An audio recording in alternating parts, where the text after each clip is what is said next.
Muy buenas tardes, queridos hermanos, hermanas, jóvenes que nos escuchan y también van a escuchar post esta reunión. Es un gusto saludarles en esta tarde, en medio de esta situación difícil que estamos viviendo, pero sabemos que nuestro Dios tiene el control, les está orando, y es un gusto para mí dirigirme ante ustedes. Tengo la bendición de tener conmigo a nuestro querido hermano Obed Palacios, pastor de Iglesia Bíblica, Iglesia Bautista el Redentor.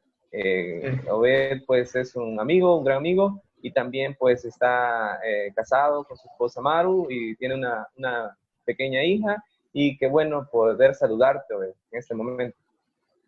Oh, para mí es un gusto, Kevin, poder estar en esta conversación que Dios ha puesto en tu corazón, estos temas tan importantes, pertinentes y bueno, gracias a esta circunstancia, a este contexto que estamos teniendo, ahora podemos hacer esto con más naturalidad. Estamos más tiempo en casa.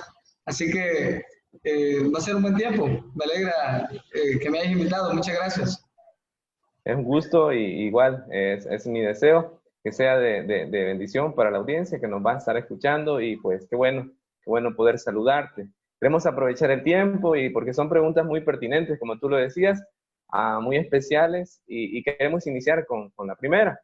La primera pregunta dice de la siguiente manera: ¿qué es el dualismo tradicional? Antes de decírtela, quiero mencionar que el tema que hemos estado anunciando le hemos denominado profesiones y oficios al servicio del reino. Es un tema muy importante, basado en el contexto de nuestros jóvenes, incluso hermanos adultos de nuestras iglesias, que tienen la bendición, la oportunidad de tener un buen oficio, de desarrollar una profesión. Entonces queremos tu ayuda, Obed. Tú tienes mucha experiencia, gracias a Dios, trabajando con jóvenes, especialmente tenés un muy bonito ministerio con tus jóvenes de tu iglesia, y hemos podido verlo un poco en las redes sociales. Así que vamos a iniciar con la primera pregunta. ¿Qué es el dualismo tradicional?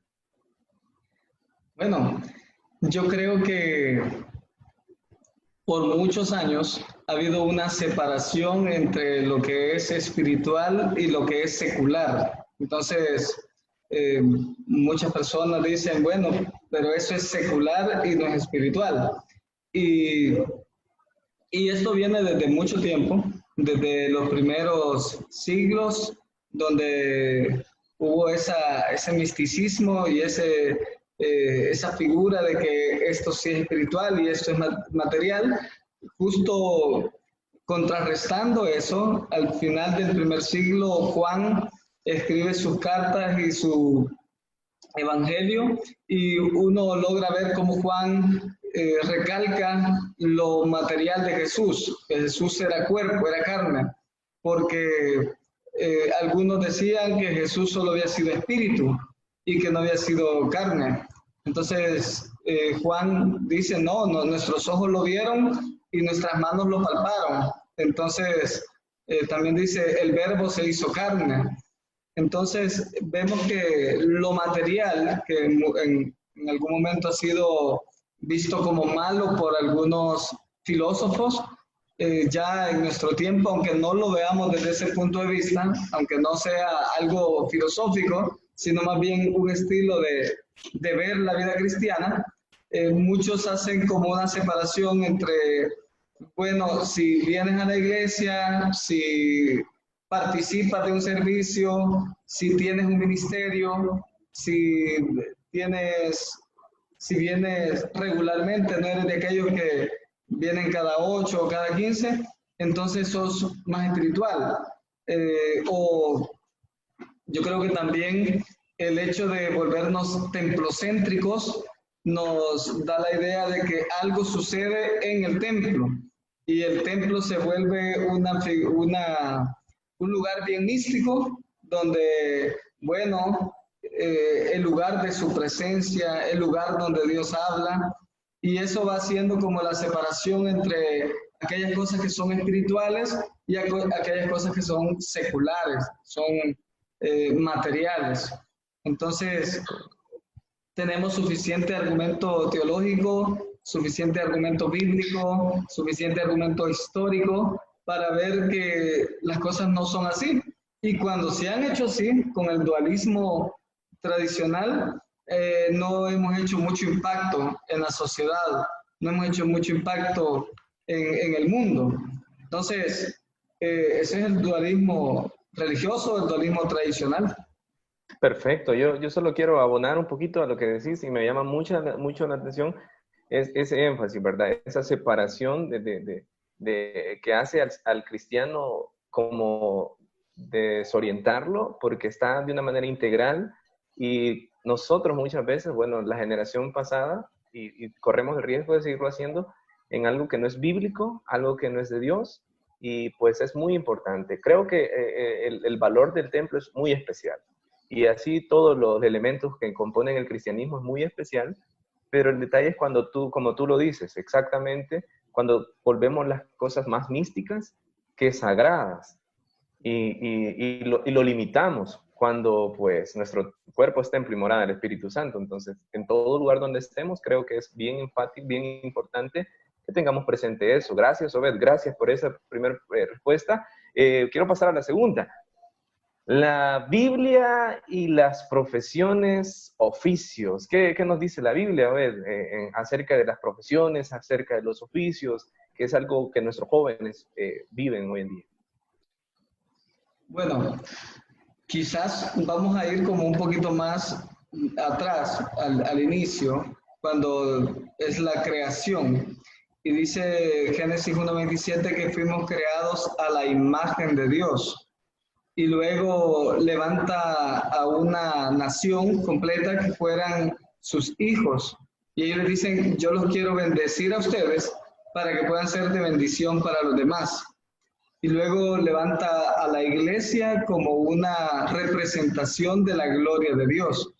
Entonces, Dios no nos ve por separado, Dios no nos ve fragmentados a nosotros, sino que nos ve como personas, como su imagen. Entonces, cuando nos llama a que nosotros pongamos delante de Él los recursos, las habilidades y nuestras profesiones u oficios, y quizás solamente para mencionar un par de ejemplos. En la Biblia tenemos en el Antiguo Testamento hombres como Daniel, como José, que son como los más populares, ¿verdad?, de las Escrituras en el Antiguo Testamento. Y estos hombres no estaban en un templo. Estos hombres no estaban en una sinagoga, no eran sacerdotes, pero para Dios sí eran sus representantes, sí eran sus sacerdotes quienes iban a estar allí como figuras espirituales en naciones paganas. Y es interesante cómo a través de Daniel se convierten los reyes, o sea, reyes son llevados a los pies de Cristo por medio de Daniel. José hace un impacto también en Egipto en ese tiempo. Luego pasamos al Nuevo Testamento y cuando vemos en el Nuevo Testamento a hombres como Pablo, por ejemplo, que un gran servidor de Dios, un hombre que había pasado toda su vida estudiando Biblia, estudiando teología, luego es llamado por Dios al cristianismo, pero antes Pablo había aprendido un oficio que todos sabemos y era el de levantar tiendas. Y él lo dice claramente que cuando él no podía ser sostenido por la iglesia, él no paraba su ministerio, sino que hacía tiendas y también servía en la obra del Señor. Era como, bueno, me voy a dividir mi tiempo, ¿verdad? No se dividía Pablo, solamente dividía su tiempo. Entonces hacía sus tiendas para luego servir a los demás. Pero hay otro elemento también que el mismo Pablo lo menciona, y es cuando uno va a Efesios capítulo 5 y en el versículo 18 dice, no os embriaguéis con vino en lo cual hay disolución, antes bien sed llenos del Espíritu.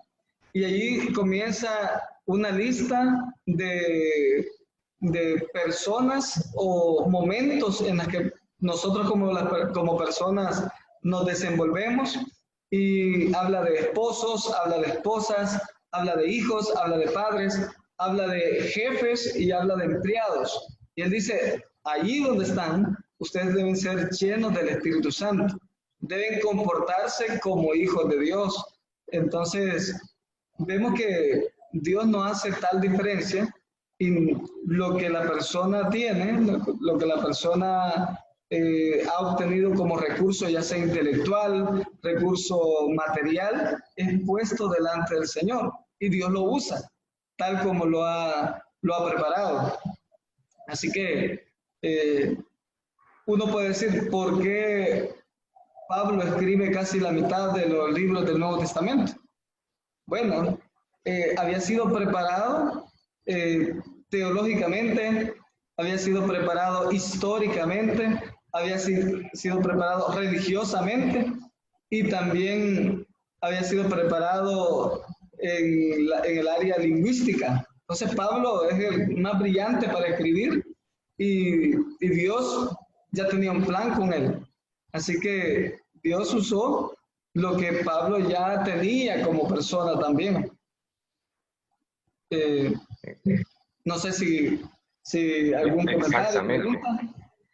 Sí, exactamente. Muy de acuerdo con lo que dices. Creo que ese es uno de los de algo que debemos de tener muy presentes, tanto nuestros jóvenes como nosotros como líderes, que Dios nos permite servir y tratar la manera de dar esa orientación muy importante, que cualquier oficio que Dios ha permitido aprender, ya sea antes del cristianismo o durante, ya sea una profesión que se pudo haber desarrollado, una carrera que se pudo haber concluido, verlo como algo que se debe de rendir a los pies de Cristo. O sea, y algo que puede ser de utilidad a la iglesia en los diferentes contextos, tanto rural como urbano. Entonces, creo que es muy importante y gracias por los ejemplos que has citado, en realidad son muy buenos y en realidad el cristiano está en la sociedad y pues hay que ser luz y ser de utilidad en amor al prójimo y creo que eso es muy, muy importante. Gracias, gracias. Claro.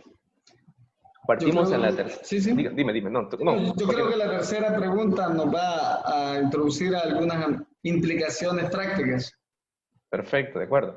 La tercera pregunta dice de la siguiente manera: ¿cuáles son los desafíos que enfrentan nuestros jóvenes en el ámbito universitario y laboral? Siguiendo la misma línea de pensamiento, ¿verdad? Sí, claro. Mira, yo creo que en primer lugar, un muchacho universitario debe tener sus bases cristianas muy fuertes, porque en la universidad se va a encontrar con todo tipo de pensamiento, se va a encontrar con filosofías, se va a encontrar con ateísmo y también algo que creo que es la mayor tentación, y lo hablaba hoy con un amigo temprano, otro pastor, la mayor tentación que tiene la iglesia y que justamente comienza en las edades universitarias es la tentación del materialismo. Entonces, estamos en una era, por lo menos antes de la cuarentena, ¿verdad? Yo espero que la cuarentena nos haga pensar y reflexionar. Estamos en una era de cuánto tienes, cuánto vales. Entonces, el título ya no se mira como un medio para poder tener un conocimiento, sino más bien un medio para tener dinero, para tener un estatus, para tener un respeto en la sociedad. Entonces yo creo que uno de los desafíos que se enfrenta un joven es a la tentación externa. Y eso es lo que la sociedad, la cultura te vende en los medios. ¿Quién es el que vale? ¿Quién es el que no vale? Entonces, esa es la tentación externa, pero también hay una tentación interna y es el carácter. Aquel joven que a lo mejor cuando tenía era un adolescente, era un muchacho bachiller, a lo mejor era muy servicial en la iglesia, muy dócil a los consejos, pero ya va cambiando su carácter y muchas veces se vuelven orgullosos, se vuelven prepotentes, mira, yo eso ya lo sé, ¿por qué no me habían explicado esto? Entonces, es una tentación interna también. Ahora, yo creo que las edades universitarias son las edades, no digo solo los universitarios, sino los que están en esas edades, en el rango de 18 a 25 años, para definir su vida cristiana. Entonces, yo creo que el desafío más grande que pueden tener los muchachos es decir, ok, ¿quién soy como discípulo de Cristo? O sea, ¿qué quiere Dios de mí? ¿Cuál es mi llamado a la sociedad? O sea, ya pronto vas a ser independiente, ya pronto a lo mejor vas a dirigir un hogar, una casa. Okay, ¿qué quiere Dios de ti? Entonces, ¿cómo definir tu relación con Dios? Definir si eres un discípulo o no. Y luego, no sé si tenemos alguna pregunta que tenga que ver con cómo poder llevar a los pies de Cristo cualquier carrera y cualquier oficio. ¿Sí? Sí tenemos esa otra. Puedes mencionarlo brevemente, puedes hacerlo, ¿ok? Puedes mencionar eso, ¿ok? Pues mira, yo me estoy reuniendo con los jóvenes todas las noches. Ahora estamos en cuarentena, tenemos 40 minutos todas las noches para platicar, para orar, para leer un texto. Y yo les decía hace un par de noches, fulano que estás en cuarto año de economía, ¿cómo podrías tú servir a tu comunidad, a tus conocidos, con los conocimientos que ya tienes? ¿Estás en tu casa? ¿Cómo podrías servir? Y bueno, y así me fui uno por uno según su carrera, y eso es cambiar el chip. O sea, no solamente, hey, soy voluntario del Ministerio Juvenil y agarré una bolsita del súper, agarré una bolsita de canasta básica y voy a darles a los hermanos de la iglesia. No, o sea, cómo tu carrera, cómo tu conocimiento, tu oficio puede estar al servicio de los demás. Entonces, creo que hay un desafío para nosotros los pastores para hacer concientizar a todos, pero creo que la etapa de la juventud es un terreno muy fértil, un terreno donde todavía se puede lograr algo. Perfecto, muy de acuerdo con esto, muy de acuerdo, y es interesante eso, que existen esos desafíos y que cada uno de nuestros jóvenes tienen que estar preparados. Y aquellos que ya están pues en el camino tienen que prepararse. La pregunta igual para nosotros sigue siendo quiénes van a darles esa orientación con la palabra, esas convicciones, esa guía que es el Señor, ¿verdad? Ante todos es el Espíritu Santo, es el Señor, pero es su palabra y los consejos pues que Dios nos permite darles como líderes, como pastores, como líderes juveniles, maestros, padres incluso, que hay que estar al cuidado y velando para que esos desafíos ellos los superen y no sean arrastrados por las corrientes del sistema actual. Entonces es muy importante. Gracias, Obed, gracias. Vamos a la última pregunta. Y qué bueno por eso, qué bueno porque ha sido un tiempo muy, muy importante. La última pregunta es consejos prácticos. Más que una pregunta es los últimos consejos prácticos, digamos, cómo podemos, cómo puede usar nuestros jóvenes sus profesiones u oficios al servicio del reino. Creo que va orientada a ese ejemplo que dices, y si lo pudieses ampliar un poco más en los dos ámbitos, tanto profesiones como oficios. Ok, yo creo que me gusta tu tema, Kevin. Yo creo que como iglesia hemos desaprovechado tantos recursos y tenemos a veces a un arquitecto, a un ingeniero, a un médico diciéndole, mire, aquí está su ministerio. Y su ministerio consiste en que el domingo usted va a dar la bienvenida en la puerta. Y pórtese bien, de una sonrisa. Y tenemos un recurso enorme allí que podría servir de lunes a sábado donde laboran. Entonces, yo creo que necesitamos concientizar en una nueva generación de que debemos ser buenos mayordomos de lo que Dios nos da. Entonces, ¿qué te ha dado Dios? Y ahí entra, bueno, te ha dado talentos, no son solo para ti, son para el servicio de los demás. Ok, te ha dado recursos materiales, contás con un vehículo, ok, no es solo para ti, es para dar a los demás, para poder apoyar a los demás. Te ha dado una carrera universitaria o vas terminando una carrera universitaria, no es solo para ti, es para bendecir a otros, para ayudar a otra gente. Te pongo un par de ejemplos. Hay un amigo que es ingeniero civil, y él,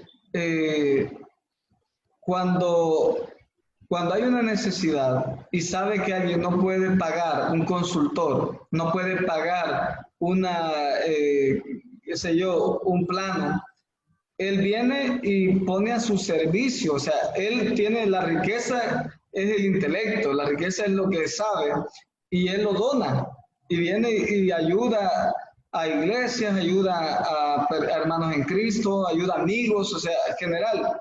Entonces, él está consciente de lo que sabe, lo que conoce, no es para él, es para poder ayudar a los demás.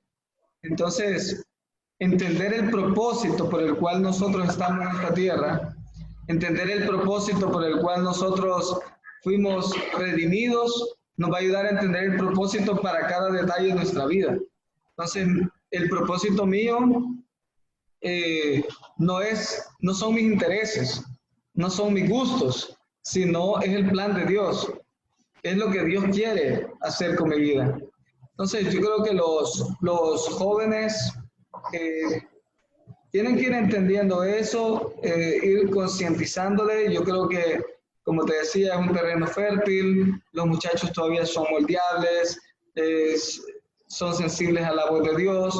Entonces, yo creo que se puede ir teniendo ejercicios también con los muchachos. ¿Okay? ¿Qué? Vos sos hijo de un carpintero o de un albañil y sabes el oficio, mira.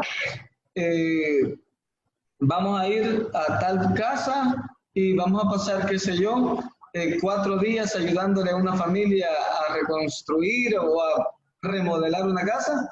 Y aquí van a ir 5 muchachos de la iglesia contigo y van a hacer un buen trabajo y tú lo vas a dirigir porque tú eres el albañil, tú eres el carpintero. Entonces, hey, pero esto no es tan espiritual, ¿verdad? Como estar en la iglesia, levantando las manos, cantando una alabanza, pues es igual de espiritual, porque lo que estás haciendo, lo estás haciendo para la gloria de Dios. Entonces, es espiritual también. Una chica que aprende el oficio, por ejemplo, de cosmetología, ella no es cristiana cuando está en la iglesia, nada más. Ella es cristiana cuando le está cortando el cabello a una mujer, cuando está haciendo su trabajo. Ella allí tiene que demostrar también que lo que hace lo hace para la gloria de Dios. Y hay que hacerlo con excelencia, hay que hacerlo con amor, con amabilidad. Entonces no importa si sos el motorista de un bus, el cobrador de un bus, o el médico o el arquitecto, no importa lo que seamos. La clave es a qué fuimos llamados. Fuimos llamados a darle la gloria a Dios. Hagamos lo que hagamos, sea pequeño delante de los hombres o grande delante de los hombres, para Dios es lo mismo, porque Dios lo que mira es el corazón. Dios mira nuestra motivación. Amén. Solo para abonar un poco y basándolo a ese contexto, es buenísimo todo lo que tú mencionas. Creo que correcto, estoy muy de acuerdo. Nuestra iglesia a nivel nacional y creo mundial ha desperdiciado muchos recursos. Y creo que sí podemos ser de mayor impacto, de mayor alcance, de mayor bendición para otros. Nuestro mayor ejemplo fue nuestro Señor Jesús, que dio su vida misma por nosotros. Entonces, pensando en eso, solamente para abonar un poco lo que tú dices, basado en este contexto, digamos, rural que estamos aquí, Yo te menciono que eso sí hemos trabajado con nuestros jóvenes, hemos motivado, por ejemplo, a aquellos que han estado congregándose, involucrados y que saben un poco de albañilería. Uno de ellos trabajó en una construcción que tuvimos hace un par de años en la iglesia y pues él fue de mucha ayuda para la iglesia misma. Y ese mismo hermano, ese mismo muchacho, luego fuimos a otras casas y les ayudó a unos hermanos. Fue de una manera voluntariado, de una manera quizás, sí, los hermanos siendo buenos con él, pero él ofreciendo su servicio, ¿verdad? Ofreciendo lo que él sabía. Y lo mismo, a muchos hermanos aquí que saben diferentes oficios, hermanas que saben sastrería, por ejemplo, que son sastres o que manejan eso. Han sido de mucha utilidad para algunos hermanos, familias de aquí cerca, otros hermanos que tienen la bendición de sus cultivos, por ejemplo, han sido de bendición para otras personas en estos tiempos de crisis, ¿ok?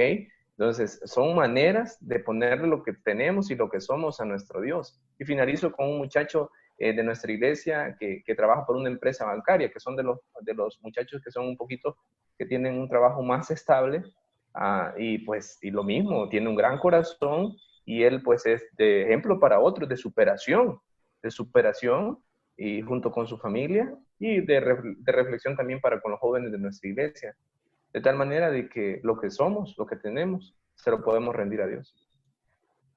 Solamente un minuto más, Kevin, porque quiero mencionar algo. Cada año las iglesias recientes, contemporáneas, celebran el aniversario de la Reforma. Y es que hay un impacto, hay una admiración por los reformadores y por esas áreas en la teología que ellos influyeron con largo alcance, tanto de geográfico como también de tiempo. Pero fíjate que cuando uno ve la historia y conversa con historiadores y ve detalles de lo que pasó en el siglo XVI, lo que nosotros enfatizamos como reforma o enfatizamos como lo que ellos hicieron es muy limitado. Se reduce solo otra vez a lo religioso y a lo espiritual, que está bien, hay que aplaudir esa parte que ellos hicieron, pero ellos hicieron mucho más. O sea, el impacto de Lutero, de Calvino y de otros contemporáneos de ellos fue en la educación, el impacto fue en la industria, el impacto fue en el área arquitectónica, o sea, el impacto fue más general, porque para ellos no existía lo que comenzamos hablando, ¿verdad? El dualismo. Ellos eran ellos y su forma de impactar iba a ser en todas las áreas, porque la reforma para ellos la veían integral. Entonces yo creo que estamos a más de 500 años que sucedió eso, y en nuestros países latinoamericanos, que somos más dados a la separación entre lo espiritual y lo material, creo que estamos a buen tiempo para reflexionar y decir, a lo mejor no hemos hecho un gran impacto porque tenemos a un buen hermano, un buen predicador, que es director de una escuela, pero no está haciendo nada por la educación que le ha tocado dirigir esa institución. Entonces, el pastor se mete en el ministerio que el hermano tiene, tal vez es maestro de escuela dominical o tal vez el director de educación cristiana de la iglesia, pero no está influyendo o no lo está guiando a ese hermano para que sea un influyente en el ministerio de educación. Entonces, es allí donde perdemos, como tú decías, las oportunidades con la gente que tenemos, porque gracias a Dios, a estas alturas, hay mucho profesional en nuestras congregaciones. Excelente, excelente. Y muchísimas gracias de verdad por este tiempo. Esperamos, deseamos que sea de ayuda, de reflexión, pues a los jóvenes, hermanos, hermanas, incluso adultos, líderes que nos escucharán post esta grabación. Y pues gracias por tu tiempo, Beth, gracias por tu tiempo. No sé, algunas palabras finales. No, gracias a ti, y yo tengo mucha esperanza de que se está levantando una generación nueva de pastores que están tratando la manera de ver las cosas desde otra óptica y respetando y amando mucho a los pastores que nos han precedido, ¿verdad? Hermanos siervos del Señor muy, muy amados, pero ahora nos toca a nosotros, a esta nueva generación, y hay que ser responsables de lo que dirigimos, de lo que lideramos, pero también hay que ser pertinentes en la obra de Dios. Así que muchas gracias, Kevin, que Dios te siga usando en el lugar donde Dios te tiene. Muchísimas gracias nuevamente. Y pues esta época de cuarentena, este tiempo de cuarentena, que también pues veamos de qué manera creativa, dinámica, sabia, podamos presentar el Evangelio, pero también mostrar el amor al prójimo con nuestras profesiones, oficios y recursos, talentos, como tú decías, de tal manera que la iglesia pueda cumplir la voluntad de Dios en esta situación tan difícil. Nuevamente, gracias a todos también los que nos van a escuchar. Gracias, Obed. Gracias a todos los que nos van a escuchar. Ha estado con nosotros el pastor Obed Palacios, de Iglesia Bautista El Redentor, y también, pues, director de CETECA, aquí en El Salvador. Así que, director de CETECA en El Salvador, ha sido un honor, ha sido un gozo, y deseo que Dios bendiga siempre a tu familia y tu ministerio, Obed. Gracias por tu tiempo nuevamente. Hasta la próxima. El gusto ha sido mío, cuídate. Dios te bendiga. Dios te bendiga.